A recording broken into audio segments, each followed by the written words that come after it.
കർത്താവിൻ്റെ പരിശുദ്ധമായ നാമം വാഴ്ത്തപ്പെടുമാറാകട്ടെ. ഈ അനുഗ്രഹിക്കപ്പെട്ട മിഷൻ കോൺഫറൻസിൽ വന്ന് സംബന്ധിപ്പാൻ എനിക്ക് കുടുംബമായിട്ട് ദൈവം ഒരുക്കിയ അവസരങ്ങളെ ഓർത്ത് കർത്താവിന് സ്തോത്രം ചെയ്യുന്നു. പ്രത്യേകിച്ച് ഈ മിഷൻ കോൺഫറൻസിനെ കുറിച്ച് ചില മാസങ്ങളായിട്ട് അറിയാനും മനസ്സിലാക്കുവാനായിട്ടും കഴിഞ്ഞുവെങ്കിലും ഇന്നത്തെ മീറ്റിങ്ങിൽ വന്ന് പങ്കെടുത്ത് ദൈവദാസന്മാരുടെ സന്ദേശങ്ങളും അനുഭവങ്ങളും കേട്ട് മടങ്ങിപ്പോവുക എന്നുള്ള ഒരു പ്രധാനപ്പെട്ട ഉദ്ദേശമായിരുന്നെങ്കിലും പ്രാരംഭ സമയത്ത് ചില മിനിറ്റുകൾ നിങ്ങളുമായിട്ട് വചനം പങ്കുവയ്ക്കുവാനും വന്ദനം ചെയ്യാനും അവസരമൊരുക്കിയ ഇതിൻ്റെ സംഘാടകരോട് പ്രത്യേകിച്ച് ഞാൻ നന്ദി പ്രകാശിപ്പിക്കുന്നു. പ്രധാനമായിട്ടും ഹൃദയസ്പർശം എന്നുള്ള ഒരു പ്രോഗ്രാം അസംസ്കൃത മലയാളം ഡിസ്ട്രിക്ട് കൗൺസിലിൻ്റെ നിലയ്ക്കാത്ത പ്രാർത്ഥനയുടെ ഒരു ഭാഗമായി, പ്രധാനപ്പെട്ട ഭാഗമായി ഞായറാഴ്ചകളിൽ തുടർന്നു വരുന്നു. എല്ലാ മീറ്റിങ്ങിൽ ഞാൻ സംബന്ധിക്കാറില്ലെങ്കിലും എൻ്റെ കുടുംബ മീറ്റിങ്ങിൽ പങ്കെടുക്കുകയും ദൈവദാസന്മാരുടെ അനുഭവങ്ങളും മറ്റും കേൾക്കുകയും ദൈവത്തിന് നന്ദി പറയുകയും ചെയ്യാറുണ്ട്. അതിൻ്റെ ചുവട് പിടിച്ച് നോർത്ത് ഇന്ത്യയിലുള്ള ദൈവത്തിൻ്റെ ദാസന്മാർ ഇവിടെ കൊണ്ടുവന്ന് അവരുടെ സന്ദേശങ്ങളും അനുഭവങ്ങളും കേൾക്കാനും ഒരു മിഷൻ ചലഞ്ച് ഇവിടെ കടന്നു വരുന്നവരുടെ ഹൃദയത്തിൽ കൊടുത്ത് ആത്മഭാരമുള്ളവരാക്കി തീർക്കത്തക്ക നിലയിൽ ഈ മീറ്റിംഗ് സംഘടിപ്പിച്ച പ്രത്യേകിച്ച് ഷാദൻ ഇടയ്ക്കാടിനെ ഓർത്ത് ഞാൻ ദൈവത്തിന് സ്തോത്രം ചെയ്യുകയും അസംസ്കൃത സമൂഹത്തിൻ്റെ പേര് ഞാൻ പ്രാരംഭത്തിൽ തന്നെ അദ്ദേഹത്തിനും അദ്ദേഹത്തിൻ്റെ ടീമംഗൾക്ക് അഭിനന്ദനം അറിയിക്കുകയും ചെയ്യുകയാണ്. എനിക്കറിയാം ഈ മീറ്റിങ്ങിൻ്റെ നടത്തുമ്പോൾ വളരെ 3 ദിവസത്തെ ഒരു മീറ്റിംഗ്, പക്ഷേ ഇതിൻ്റെ പിന്നിൽ എത്രയോ ദിവസങ്ങളിലെ സമയം, കഠിനാധ്വാനം, സാമ്പത്തിക ആവശ്യങ്ങളുണ്ട്. അതിൽ നിർണായ പങ്ക് വഹിച്ചിരിക്കുന്നത് ക്രൈസ്റ്റ് സഭയുടെ സീനിയർ പാസ്റ്ററും സഹചുഴന്മാരായിരിക്കുന്ന പ്രിയപ്പെട്ടവരുണ്ട്. പാസ്റ്റർ ജോർജ് ബി ചാക്കോയുടെ നേതൃത്വത്തിലുള്ള ഒരു ടീം, അസംസ്കൃത മലയാളം ഡിസ്ട്രിക്ട് കൗൺസിലിൻ്റെ ശിശുരൻ ജോർജ് എബ്രഹാം, പ്രിയ സന്തോഷ്, മറ്റാരൊക്കെ ഉണ്ടെന്ന് എനിക്കറിയത്തില്ല. ക്രൈസ്റ്റ് സഭയെ ഓർത്ത് ഞാൻ ദൈവത്തിന് സ്തോത്രം ചെയ്യുന്നു. ആ സഭയ്ക്കും വിശേഷാൽ ഞാൻ ഈ അവസരത്തിൽ അഭിനന്ദനം അറിയിക്കുകയാണ്. മലയാളം ഡിസ്ട്രിക്റ്റിൻ്റെ പ്രവർത്തനങ്ങളെ മാത്രമല്ല, ലോകത്തിൻ്റെ വിവിധ ഭാഗങ്ങളിൽ സുവിശേഷത്തിൻ്റെ ശക്തി കത്തിക്കുവാൻ വളരെ കാര്യക്ഷമമായി ആത്മഭാരത്തോടെ പ്രവർത്തിക്കുന്ന ഒരു പാസ്റ്ററും സഭയുമാണ് ക്രൈസ്റ്റ് ചർച്ച് എന്നുള്ളതിൽ ഞാൻ ദൈവത്തിന് സ്തോത്രം ചെയ്യുകയും ഈ അവസരത്തിൽ നമുക്ക് കരങ്ങളടിച്ച് അവരെ ഒന്ന് അഭിനന്ദിക്കാവുന്നതാണ്.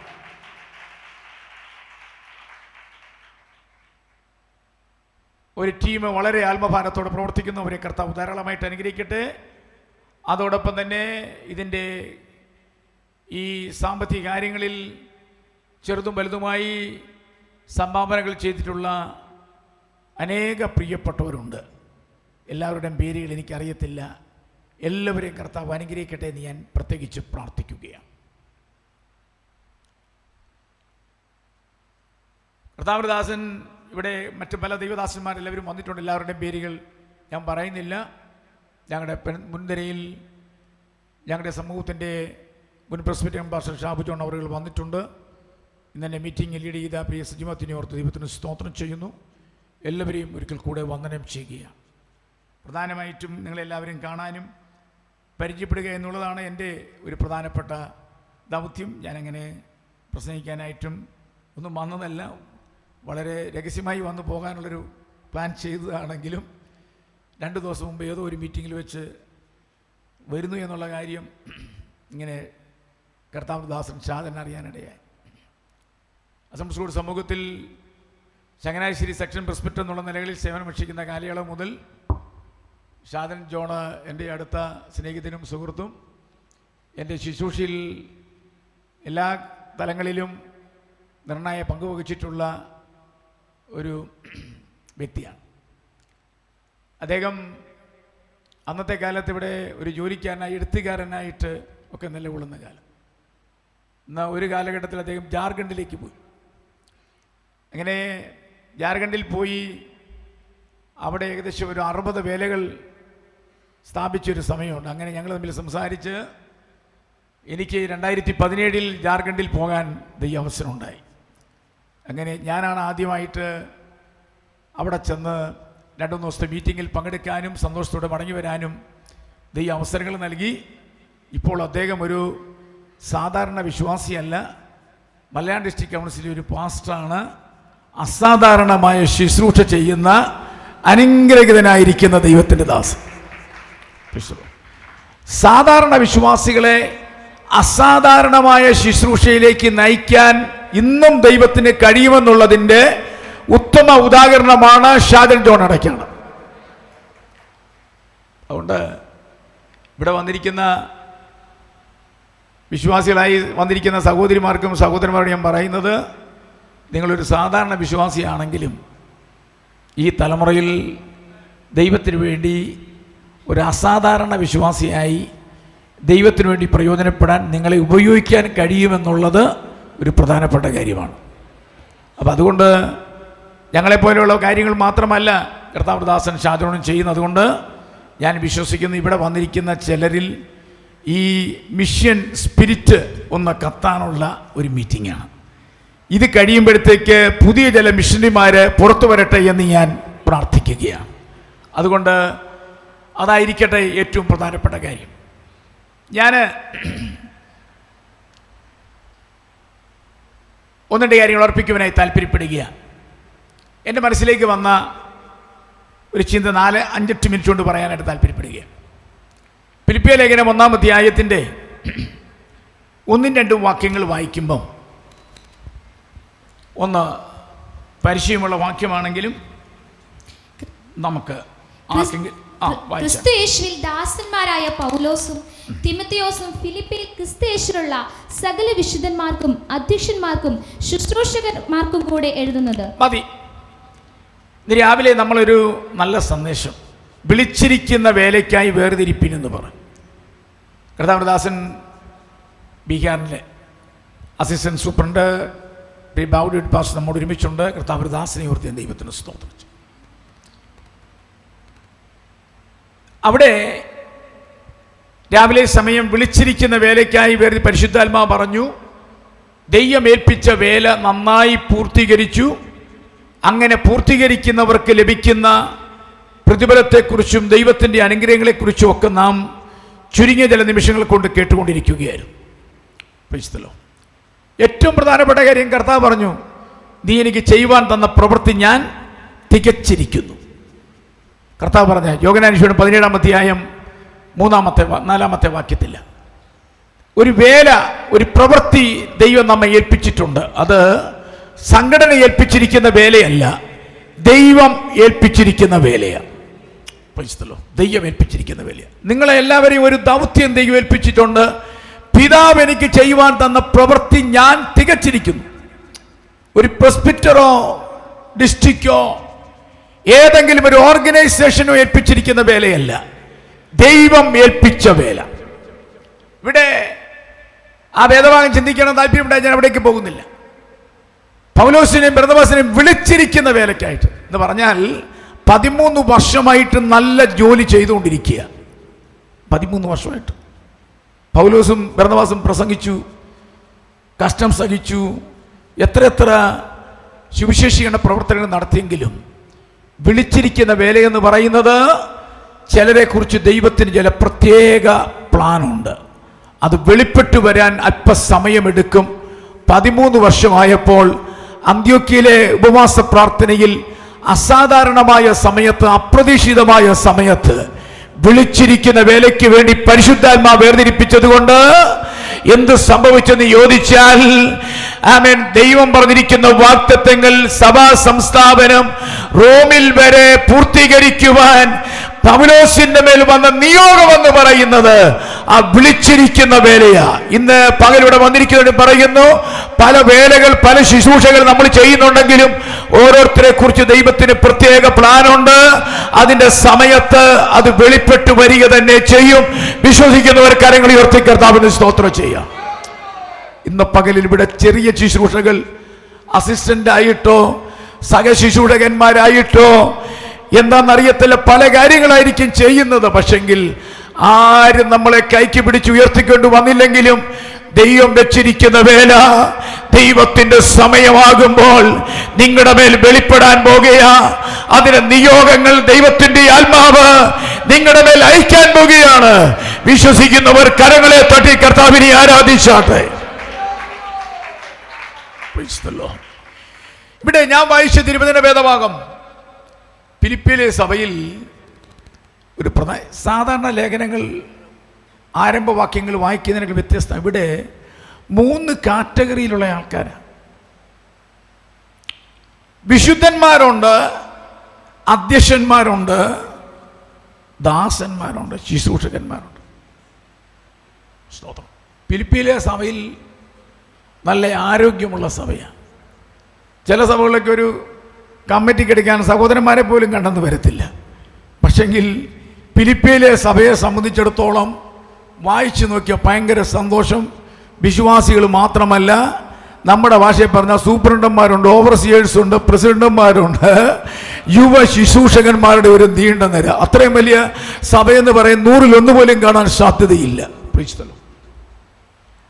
ആ സഭയെക്കുറിച്ച് എഴുതും പൗലോസിനാണ് വാസ്തവത്തിൽ ഭയങ്കര സന്തോഷം. സ്തോത്രം. എൻ്റെ കാരണം ആസിയിൽ പ്രസംഗിക്കാനായിട്ട് അവസരം ലഭിച്ചപ്പം പൗലോസിന് ഒരു നിയോഗം, ഒരു മാസിഡോണിയൻ കോൾ, ഒരു മക്കതോന്യ വിളി. ഞങ്ങളെപ്പോലുള്ള ഉപദേശിമാർക്ക് ക്രൂസൈഡിൽ പ്രസംഗിക്കാൻ അവസരം കിട്ടിയാൽ ഞങ്ങൾ പുഴവക്കത്ത് പ്രസംഗിക്കാൻ പോകാറില്ല, ക്രൂസൈഡിലേ പോകാറുള്ളൂ. ചില പ്രോഗ്രാം നേരത്തെ കേട്ടിട്ട് സമയം വരുമ്പോൾ മെച്ചമായ പ്രോഗ്രാം കിട്ടിയാൽ മാറിപ്പോകുന്ന ആൾക്കാരുമുണ്ട്. പക്ഷേ പൗലോസിനെ സംബന്ധിച്ചിടത്തോളം നേരെ തിരിച്ചാണ്. ക്രൂസൈഡിൽ പ്രസംഗിക്കാൻ അവസരം കിട്ടിയപ്പോൾ അത് വേണ്ടാന്ന് വെച്ചിട്ട് ആത്മാവിന്റെ നിയോഗത്തോടെ മക്കതോന്യ വിളി കേട്ട് കാൽപാദങ്ങൾ എടുത്തു വയ്ക്കുവാനായിട്ടിടയായി.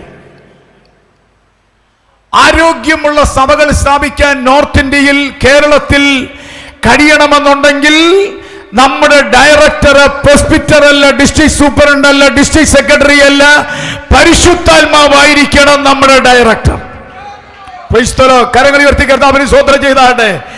നിങ്ങൾ വേലയിൽ സക്സസ് ആയി തീരാൻ വേറെ ആരുടെയും ശുപാർശയല്ല, അതിനപ്പുറത്ത് പരിശുദ്ധാത്മാവിന്റെ ഗൈഡൻസ് നിങ്ങൾക്കുണ്ടെങ്കിൽ നിങ്ങൾ ശുശ്രൂഷയിൽ ശക്തരായി തീരും.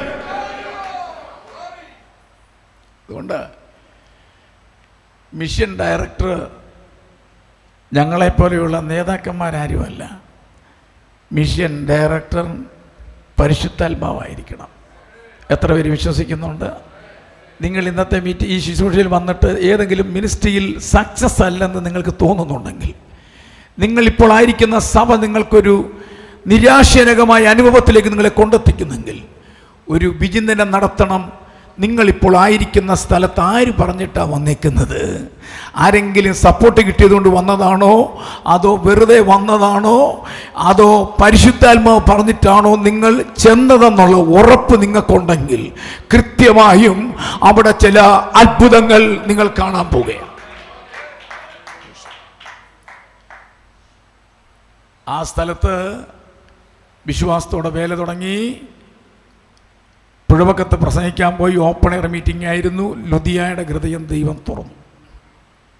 2 ഒരു വെളിച്ചപ്പാടത്തിക്കാരത്തെ സ്ത്രീയാണ്. പൗലോസിന് വചനം പ്രസംഗിക്കാൻ മാത്രമല്ല, വ്യത്യസ്തമായ കൃപാവരങ്ങളുണ്ടായിരുന്നു. ചർച്ച് പ്ലാന്റിങ്ങിന് വേണ്ടി പുറപ്പെടുന്ന ദൈവദാസന്മാർ, ദൈവമക്കൾക്ക് പ്രസംഗവരം മാത്രം പോരാ, രോഗശാന്തി വരം ഉണ്ടായിരിക്കണം, ഭൂതശാന്തി വരം ഉണ്ടായിരിക്കണം. ഒന്നിലധികം കൃപാവരങ്ങൾ ഓപ്പറേറ്റ് ചെയ്യാൻ ആത്മാവ് നിങ്ങൾക്ക് നിയോഗം നൽകിയിട്ടുണ്ടെങ്കിൽ നിങ്ങൾ വിജയിക്കുക തന്നെ ചെയ്യും. കരങ്ങൾ ഉയർത്തി ദൈവത്തെ സ്തുതിച്ചാട്ട്. അതുകൊണ്ട് ഞാൻ പ്രസംഗിക്കത്തേ ഉള്ളൂ, ഞാൻ എന്ന് പറഞ്ഞ് മാത്രം ഇരിക്കാനല്ല. പ്രസംഗത്തോടൊപ്പം പരിശുദ്ധാത്മാവ് ഭൂതശാന്തി വരെ നിങ്ങളുടെ മേൽ തന്നാൽ, ഭൂതശാന്തി വരെ ഉപയോഗിക്കാൻ തുടങ്ങിയാൽ, അത് നിങ്ങൾ ഓപ്പറേറ്റ് ചെയ്യാൻ തുടങ്ങുന്നെങ്കിൽ നിങ്ങളുടെ സഭ വളരാൻ പോകുകയാണ്. മൾട്ടിപ്പിൾ ഗിഫ്റ്റ്സ് ഉള്ള ദൈവത്തിന്റെ ദാസന്മാരെയാണ് സഭാ വളർച്ചയ്ക്ക് ഈ തലമുറയിൽ ദൈവം ഉപയോഗിക്കാൻ പോകുന്നു എന്നുള്ളത് ആത്മനിയോഗത്തോടെ ഞാൻ വിളിച്ചു പറയുന്നു. ഇന്ന് പകലിൽ അത്തരത്തിലുള്ള ഒരു കൃപാവരങ്ങളുടെ പകർച്ച പരിശുദ്ധാത്മാവ് ഈ മീറ്റിംഗിന്റെ ആദിയോടൊന്നും വ്യാപരിക്കട്ടെ എന്ന് ഞാൻ ആത്മാവിൽ പ്രാർത്ഥിക്കുകയും അതിനായി ആശംസിക്കുകയും ചെയ്യുക.